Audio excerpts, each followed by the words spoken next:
Halo guys, selamat datang di Rasa, Ruang Asa. Dengan saya Diwa, dan hari ini Enabled akan main-main nih ke Matahati Coffee. Mau tahu keseruannya? Ikutin aku terus yuk.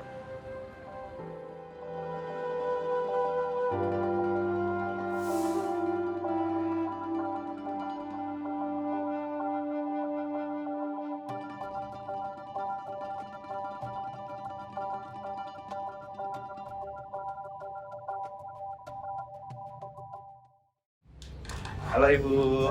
Halo Mas. Ibu dan Mas boleh perkenalkan diri dulu nggak Bu? Buat teman-teman di luar sana biar pada kenal. Boleh, silakan Hilmi. Perkenalkan, saya dengan Ahmad Hilmi. Saya mahasiswa semester akhir di Universitas Muhammadiyah Jakarta. Saya juga owner barista di Matahati Coffee ini. Iya, saya dengan Ibu Hikmah Almasawa. Saya ibu dari 3 orang anak. Hilmi anak saya yang pertama, yang merupakan barista maupun owner di Matahati Coffee. Untuk Matahati Coffee sendiri ini idenya siapa ya, Bu atau Mas? Sebetulnya Matahati Coffee itu berawal dari kekhawatiran seorang ibu yang punya anak disabilitas untuk kedepannya seperti apa dan bagaimana, karena yang dilihat saat ini adalah sulitnya mencari pekerjaan untuk disabilitas. Berawal dari seperti itu. Jadi awalnya itu dari Ibu sendiri untuk Idenya mengarahkan. dari saya untuk bekerja sama dengan Hilmi untuk membangun usaha, buka usaha ini. Seperti itu ya Bu. Kalau boleh tahu nih Bu, cara Ibu mengarahkan Hilmi untuk bisa ngebuka usaha kayak gini tuh kayak gimana sih? Sebetulnya yang paling tahu anak itu kan orang tuanya. Jadi dari awal saya berusaha untuk mencari apa yang kedepannya bisa menjadi tempat Hilmi usaha gitu. Saya nggak berpikir untuk Hilmi bekerja, karena tentunya Hilmi dengan banyak keterbatasan, selain dia disabilitas ada keterbatasan yang lain, tentunya akan sangat sulit untuk mendapatkan pekerjaan. Di awal saya mencari tahu tentang apa yang jadi bakat dan minat Hilmi itu dengan ikut banyak sekali kursus atau les seperti kayak musik, alat musik vokal dan lain-lain. Tapi ternyata saya tidak menemukan di situ bakatnya Hilmi.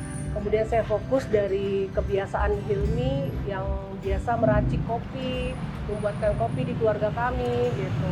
Itu berawal dari saya memperhatikan mungkin ini yang bisa menjadi tempat usahanya, menjadi usahanya Hilmi. Kemudian diawali Hilmi bisnis kopi saset drip, jadi kopi saset yang kita buat dalam bentuk drip dan kita pasarkan secara online. Jadi awalnya buka usaha online dulu, baru buka kedai kopi seperti ini ya Bu ya? Iya, jadi setelah awalnya juga sih sebetulnya yang memicu saya untuk menyegerakan Hilmi bisnis itu adalah ketika papahnya meninggal gitu. Jadi di saat di SMA kelas 3 dan saat itu kan beralih tanggung jawab. Jadi saya menyegerakan Hilmi untuk punya usaha dan bertanggung jawab pada keluarga. Kalau dari Mas Hilmi sendiri nih, kalau dari awalnya nih yang memotivasi Mas Hilmi untuk bisa punya usaha kayak gini tuh kayak apa sih Mas? Karena saya juga pengen belajar awalnya. Jadi pengen belajar gimana caranya sih gitu meracik kopi itu dengan tanpa melihat, tanpa kita meraba, tapi menggunakan mesin itu kita pengen tahu nih caranya gimana gitu kan. Akhirnya kita pelajari, karena saya juga awal mulai tahu meracik kopi dengan mesin ini juga, saya juga di training Mas gitu, di training.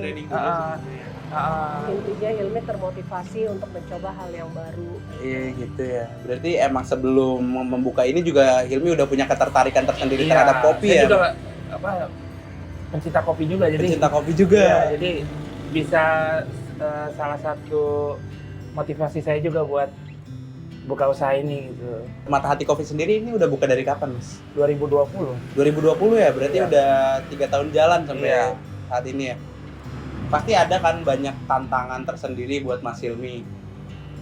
Menurut Mas Hilmi apa sih tantangan tersendiri itu buat Mas Hilmi yang paling berat mungkin atau paling teringat sampai saat ini gitu? Mungkin kalau tantangan beratnya ya itu yang pasti kan namanya tantangan itu kan pasti dalam diri kita sendiri kan. Iya. Nah, yang saya alami sekarang ini tantangan itu adalah tertib menjalankan SOP yang ada gitu. Dan konsisten untuk meracik kopi ini, agar menjadi rasa yang Bisa dinikmati. Ya bisa dinikmati, disukai banyak orang. Karena kan kalau buat tunanetra kan nggak bisa pakai ukuran tetap gitu ya. Jadi semuanya dengan rasa Dan feeling dan hati feelingnya sendiri ada. gitu ya. Oh Jadi iya. kalau Iya. orang awas misalnya sekian mili, sekian gram, Iya, kalau disabilitas kan dia nggak pakai itu, khususnya tunanetra. Iya, iya. Mungkin sama membuat kopi tapi pendekatannya aja yang berbeda ya, Bu, Caranya ya? yang berbeda. Caranya yang berbeda. Oke. Kalau di Matahati Coffee sendiri ini kan tadi saya udah tahu juga sebelumnya kayak banyak kegiatan juga ya, Bu. Terus itu awal motivasi Ibu buat ngebuka kayak pelatihan, Matahati Berbagi dan lain sebagainya itu apa sih, Bu? Sebetulnya pertama kali dibangun Matahati ini selain untuk Hilmi sendiri, itu adalah buat teman-teman disabilitasnya sebagai wadah untuk teman-teman disabilitas Hilmi. Pada prinsipnya ketika saya berpikir tentang Hilmi, saya juga berpikir tentang teman-temannya Hilmi gitu. Jadi saya lebih meyakini saya memberikan kesempatan ke teman-teman Hilmi merasakan seperti yang Hilmi rasakan. Makanya kami adakan program Matahati Berbagi, sehingga mereka bisa mencoba meraba alat-alat kopi kami, dan termasuk kami mengajarkan resep-resep yang ada di Matahati Kopi. Kemudian ada lagi Matahati Peduli. Matahati Peduli itu adalah kepedulian kami kepada disabilitas yang udah usia tua, di mana mereka kita bisa lihat kebanyakan adalah penjual kerupuk, pengamen gitu.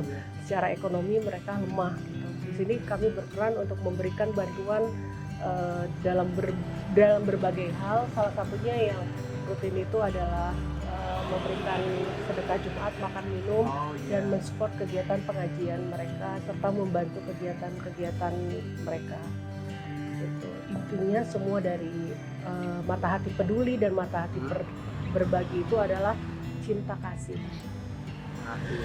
Ya betul, Bu, karena tidak dapat dipungkiri juga bahwa dengan keterbatasan kan peluangnya atas membuka usaha ini kan tidak banyak gitu ya di sini, dan Ibu ini kayak memberikan peluang buat komunitas-komunitas netra ini yang peluang yang sama seperti Hilmi gitu ya, Bu. Iya, memberikan kesempatan kepada mereka. Karena kalau saya pikir ketika kita memfasilitasi anak kita sendiri itu hampir dilakukan oleh semua orang tua. Tapi ketika saya berpikir untuk memfasilitasi juga teman-teman Hilmi, itu mungkin yang menjadi spesial dari Matahati Kopi. Oke. Kalau misalnya dari Ibu sendiri nih kan tadi udah bahas support dari orang tua ya, Bu ya. Kalau misalnya dari Ibu sendiri cara pengasuhan dan mendidik mental Hilmi agar menjadi seperti saat ini tuh kayak gimana sih, Bu? Sebetulnya yang paling penting adalah sehat mentalnya orang tua yang dikaruniai anak disabilitas. Karena ketika orang tua yang diberikan titipan oleh Allah itu adalah anak disabilitas, dan dia bisa menerima dengan ikhlas, tentunya dia akan lebih kreatif untuk bisa memperhatikan anaknya, bakat minatnya di mana, mendampinginya dengan penuh cinta kasih, dan disitulah orang tua itu akan menemukan sebetulnya anak ini punya bakat di bidang apa gitu. Jadi semua anak itu yang diciptakan Allah itu pasti ada kelebihan dan kekurangannya. Ketika Tuhan mengangkat penglihatan, sebetulnya dia memberikan sesuatu yang luar biasa, dan itu harus ditemukan dengan cara kita menjalaninya itu dengan ikhlas. Kemudian muncul kreativitas kita untuk menggali potensi pada anak kita. Fokus dengan kebiasaan, fokus dengan rutinitas yang biasa dilakukan di anak-anak disabilitas kita. Di situ kita akan tahu anak kita tuh lebih berbakat kemana. Oke deh kalau seperti itu, Ibu. Terima kasih banyak atas bincang-bincangnya, sangatlah inspirasional banget buat teman-teman di luar sana juga. Dan memotivasi juga ya, Ibu ya, untuk orang tua di luar sana yang memiliki anak berkebutuhan khusus untuk mengembangkan anaknya, mengembangkan potensi anaknya agar lebih bisa berkembang juga di dunia seperti ini Ibu ya.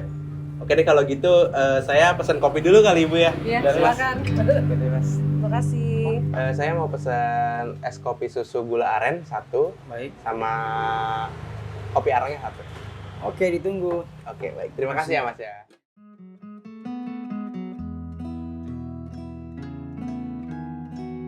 Oke, halo Mas Rahmat. Oke, halo. Mungkin awal-awal kita bisa perkenalan dulu kali Mas ke teman-teman di luar sana biar kenal. Oke, halo teman-teman. Perkenalkan, nama saya Rahmat Prasetya. Saya disabilitas low vision ringan.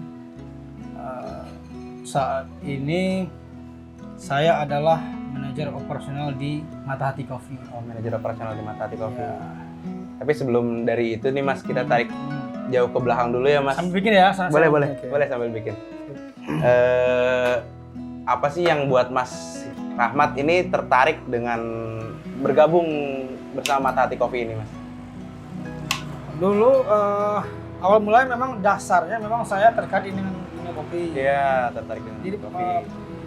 tahun 2020 itu saya mempunyai suatu komunitas low vision. Itu kita dapat ada info bahwa ada salah satu kafe inklusi untuk disabilitas netra yaitu Matahati Coffee. Matahati Coffee ini. Ya. Kemudian saya berkunjung dengan teman-teman saya yang low vision ke Matahati Coffee. Dari setelah saya berkunjung ke sini, saya makin tertarik untuk menggeluti mungkin dunia kopi gitu ya. Iya. Sambil bikin Mas ya. Boleh, silakan. Akhirnya saya mengikuti salah satu program yang ada di Matahati Coffee. Itu salah satunya itu Matahati Berbagi. Matahati Berbagi. Nah, di situ saya beberapa kali melakukan pelatihan di sini dan akhirnya saya aktif membantu Matahati waktu itu. Dan pada akhir tahun 2020 salah satu tim Matahati yang disabilitas mengundurkan diri. Kemudian saya masuklah di situ untuk membantu Matahati Coffee. Oh gitu ya Mas. Berarti untuk Matahati Berbagi sendiri itu kan dikenalkan ya. Ibaratnya komunitas disabilitas netra itu dikenalkan terhadap alat-alat kopi dan cara pembuatannya Mas. Ya betul. Tapi di Matahati sendiri itu terkhusus untuk komunitas netra aja atau sebenarnya ada kegiatan lain untuk disabilitas lain Mas? Pada dasarnya awalnya memang untuk disabilitas netra Mas. Ketika saya masuk karena saya masih ringan, jadi saya membuka akses untuk semua disabilitas.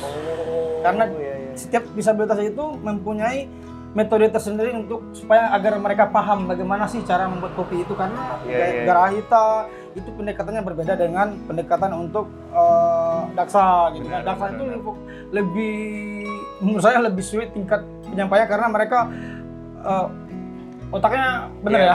Betul. Maksudnya pikirnya bagus gitu ya. Jadi nggak ada kendala dengan pikir, nggak ada. Cuman mereka terkendala terhadap kondisi tangan atau kakinya yang salah gitu kan. Di situ. Tapi kalau misalnya Garahita ketika kita sampaikan seperti orang daksa itu nggak akan masuk. Jadi memang metodenya disesuaikan dengan kondisi disabilitas. Beda-beda gitu. Beda-beda gitu. Terus Mas kurang lebih. Lanjut dulu Mas. Oke, terus untuk respons dari masyarakat komunitasnya itu gimana sih Mas kalau boleh tahu? Kayak seberapa antusias mereka untuk ikutan untuk Matahati program Berbagi? Matahati, berarti untuk program Matahati Berbagi ya? Ataupun pelatihan Matahati. Kalau untuk saat ini mereka sangat antusias karena memang belum ada tempat atau cafe shop atau apapun lah itu, tempatnya itu belum ada yang membebaskan mereka atau memberikan mereka akses penuh untuk ruang untuk belajar kopi seleluasa di Matahati Coffee. Saya belum ada, saya menemukan. Iya. Berarti bisa jadi salah satu pionir juga ya Mas ya untuk aksesibilitas penuh. Kenapa mereka antusias juga? Karena yang satu itu, yang kedua pelatihan kita ini gratis untuk mereka. Kita nggak memungut bayaran gitu. Satu kedua. Mereka bisa gitu ya?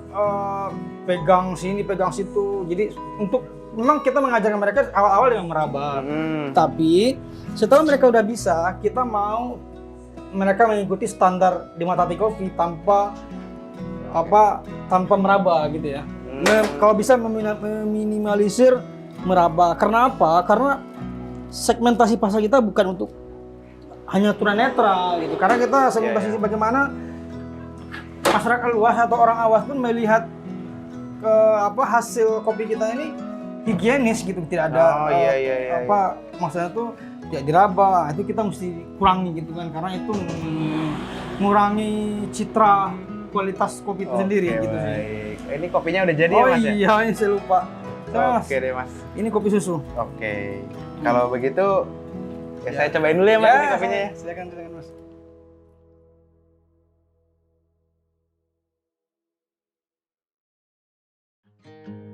Harapan saya adanya Mata Hati Berbagi ini semoga dapat melahirkan barista-barista tunanetra yang lain. Terus untuk teman-teman disabilitas, khususnya ya untuk disabilitas itu pantang menyerah, terus semangat, dan teruslah menjadi disabilitas yang berdaya dan mandiri. Tuh. Harapan saya terhadap Mata Hati Coffee, semoga Mata Hati Coffee dapat menjadi pusat pelatihan untuk seduh kopi disabilitas. Kemudian harapan saya untuk disabilitas, yaitu yang pertama itu bagaimana kita yang harus pertama sekali yang kita miliki adalah merubah pola pikir kita, yaitu dari fixed mindset ke grow mindset. Rubahlah pola pikir itu menjadi grow mindset supaya apa? Hilangkan semua batas-batas yang mengganggu kreativitas pikiran kita agar kita kedepannya lebih berkembang. Saya berharap dari usia dini, mungkin pesannya lebih mungkin kepada ini sih, orang tua dan para pendidik ya. Arahkan teman-teman disabilitas kita bagaimana agar mereka memiliki dari sejak dini minat dan bakat yang perlu nanti kita olah atau kita fokuskan supaya mereka memiliki keahlian setelah mereka beranjak remaja atau dewasa. Walau sekecil apapun itu bakat dan keahlian mereka, itu akan sangat menjadi nilai plus bagi disabilitas. Ketika kita sebagai disabilitas memiliki suatu keahlian, itu menjadi nilai plus yang dinilai oleh kalangan masyarakat luas. Buat orang tua yang punya anak disabilitas, pertama ikhlas terima mereka. Kedua, fokus dengan keahlian mereka, dampingin mereka, dan jangan pernah menyerah dalam situasi apapun. Karena kerja keras kita saat ini ketika anak-anak mereka masih remaja, itu akan sangat menolong kita di masa yang akan datang. Ketika anak-anak disabilitas kita bisa berdaya mandiri, kelak di masa yang akan datang, dia sangat bermanfaat baik buat keluarganya, saudaranya, maupun buat negaranya. Terima kasih. Oke. Wow, ternyata sangat menarik ya kisah-kisah yang ada di Mata Hati Coffee ini. Sangatlah inspirasional dan juga memotivasi. Untuk teman-teman di luar sana, janganlah patah semangat karena akan ada jalan di balik itu semua. Sekian dari saya Diwa, pamit undur diri. Dadah.